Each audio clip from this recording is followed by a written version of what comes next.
Dernièrement, j'ai fait la vidéo, j'étais au plus bas, mais je me suis relevé. Beaucoup d'entre vous m'ont sollicité pour que je raconte la suite de mon histoire, comment j'ai fait pour me repentir, comment j'ai fait pour retourner vers Allah, pour me retourner vers la religion. Donc ici, on va raconter la suite de mon histoire, comment j'ai fait pour me repentir. Il faut savoir que lorsque j'étais dans ces cages d'escalier, j'ai dormi dans la rue. Allah a fait que par la suite, j'ai dormi dans différents endroits dans la rue. Et j'ai rencontré des éducateurs de la rue à Annecy. Tout se passe à Annecy à ce moment-là.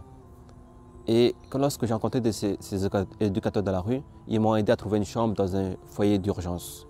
Une chambre dans laquelle il n'y a pas à manger. Il fallait que tu te débrouilles. Tu dors juste la nuit et le lendemain matin, tu dois partir, te débrouiller, chercher un endroit où aller. Jusqu'à le soir, tu reviens. J'étais dans ce monde de la jahiliya, le monde de l'ignorance, où j'étais loin d'Allah subhanahu wa ta'ala, loin de la religion, où j'étais dans le monde de la musique. Je voulais profiter de ma jeunesse, mais Allah m'a éprouvé dans ça. Il m'a éprouvé lorsque j'étais, à ce moment-là, sans repère, ni ici de soutien.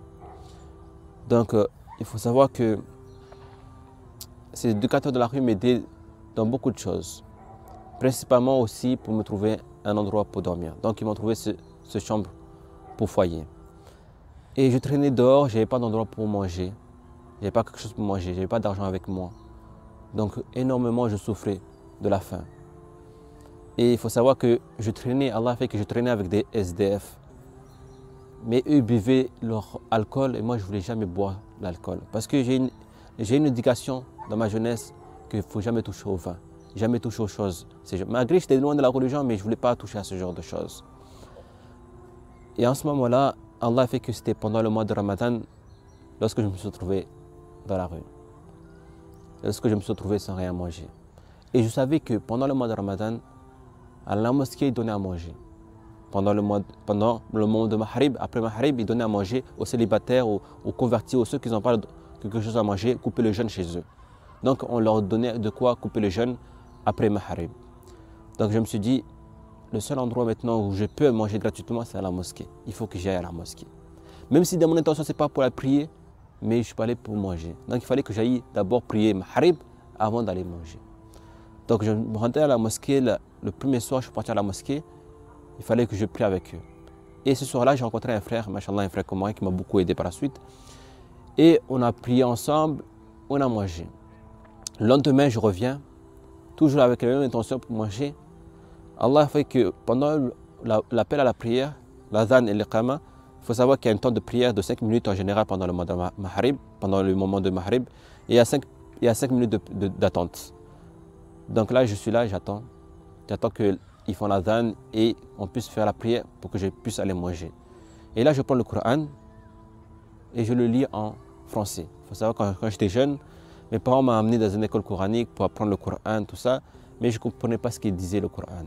Donc je n'étais pas trop intéressé. Alors j'ai pris le Coran et je commence à le lire en français. Et je tombe sur ce verset. Où Allah subhanahu wa ta'ala, ce verset qui m'a énormément marqué dans ma vie, qui a fait un changement énorme dans mon cœur, qui m'a vraiment perturbé, qui m'a fait que la foi est venue dans mon cœur. C'est ce verset où je suis tombé, où Allah subhanahu wa ta'ala dit Alif Lam Mim Ahasiba an-nasu an yutraku an yaqulu amanna wa hum la yuftanun. Dans le sens du verset, Allah nous dit, est-ce que vous pensez qu'on vous laissera dire nos croyants sans qu'on vous éprouve? Certes, Allah a éprouvé ce que vous êtes avant vous, et Allah veut savoir ce qui dit la vérité et ce qui mentent. Quand j'ai lu ce verset, Wallah, j'ai senti un énorme bien dans mon cœur, un soulagement dans mon cœur. La foi, à ce moment-là, a pénétré dans mon cœur. Pendant la prière, j'ai commencé à méditer sur ce verset. J'ai beaucoup médité ce verset-là. Et lorsque j'ai terminé la prière, je suis parti manger avec les frères. Je suis rentré dans la chambre où je dormais, dans le foyer. J'ai fait 2 unités de prière. J'ai commencé à pleurer dans la prière. J'ai demandé, Ya Allah, pardonne-moi de t'éloigner de toi. Ya Allah, pardonne-moi de ne pas être dans ton adoration. Ya Allah, pardonne-moi, j'étais loin de la religion. Ya Allah, fais qu'aujourd'hui, je rentre dans le din. Il faut savoir que lorsqu'une personne se repent vers Allah, cela ne veut pas dire qu'il sera parfait. Non, cela veut dire uniquement qu'il va essayer de suivre le chemin droit. Il va essayer d'aller vers Allah subhanahu wa ta'ala, malgré qu'il va commettre des péchés, malgré qu'il y aura des baisses de foi. Mais il va essayer d'aller vers Allah subhanahu wa ta'ala. C'est ça le repentir. Personne ne peut être parfait après le repentir. Certes, il va tomber dans des péchés. Certes, il va tomber dans des vices. Mais il combat son nafs. Il demande pardon à Allah subhanahu wa ta'ala. Il essaie d'aller vers Allah. Il fait les actes d'adoration. Il essaie de suivre la sunna. Mais personne ne sera parfait. Et c'est le point que je voulais dire. Il faut savoir qu'en ce moment-là, je me suis décidé ce jour-là de commencer la prière. De commencer à lire le Coran. De commencer à aller vers Allah. De m'éloigner de mes fréquentations. Même si ça a été dur. Mais je me suis battu. Mais il faut savoir qu'il y aura toujours des épreuves qui viendront. Ces épreuves que Allah m'a fait traverser. Lorsque j'étais au plus bas. Allah a voulu que je marche vers la mosquée. Et le prophète nous dit, celui qui marche vers Allah, Allah court vers lui. Allah court vers lui. Celui qui marche vers Allah, Allah court vers lui. Celui qui fait un pas vers Allah, bien Allah fera 2 pas vers lui. Celui qui fait un effort, mais Allah a voulu que, à travers cette épreuve, à travers cette souffrance, à travers que je n'ai pas mangé, Allah a voulu que je marche vers sa mosquée, vers sa maison.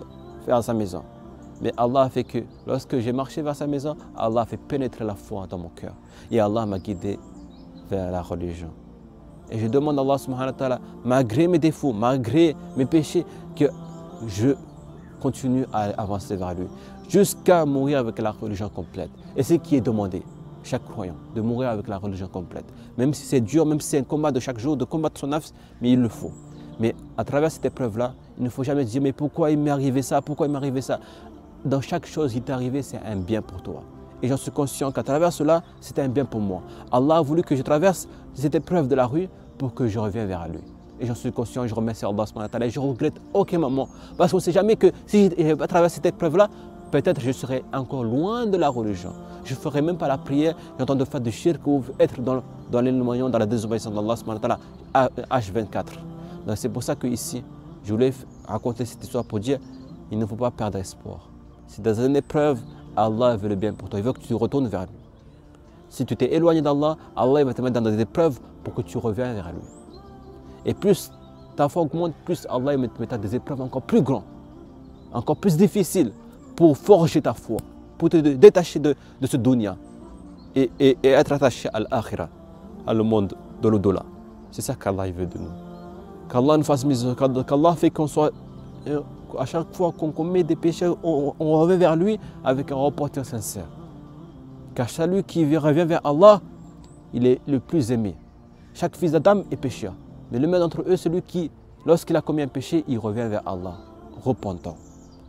قل يا عبادي الذين أسرفوا على أنفسهم لا تقنطوا من رحمة الله إن الله يغفر الذنوب جميعا إنه هو الغفور الرحيم. Ceux qui ont commis des excès à leur propre âme, qui ne désespèrent jamais de la miséricorde d'Allah, car Allah pardonne tous les péchés et c'est lui le pardonneur. Il ne faut pas désespérer, malgré tous les péchés que tu fais, malgré toutes les désobéissances que tu fais. Si tu reviens vers Allah, tu vas vers Allah, Allah subhanahu wa ta'ala, il va te pardonner les péchés. Et Allah va te guider vers la religion. Et c'est ça que Allah veut de toi. Qu'Allah fasse que ce rappel soit bénéfique pour nous et que ce soit bénéfique à moi en premier et qu'Allah nous guide dans le droit chemin. Ihdina surat al-mustaqim, surat al-ladhina an'amta alayhim, khayr al-maghdubi alayhim wa la-ddallin.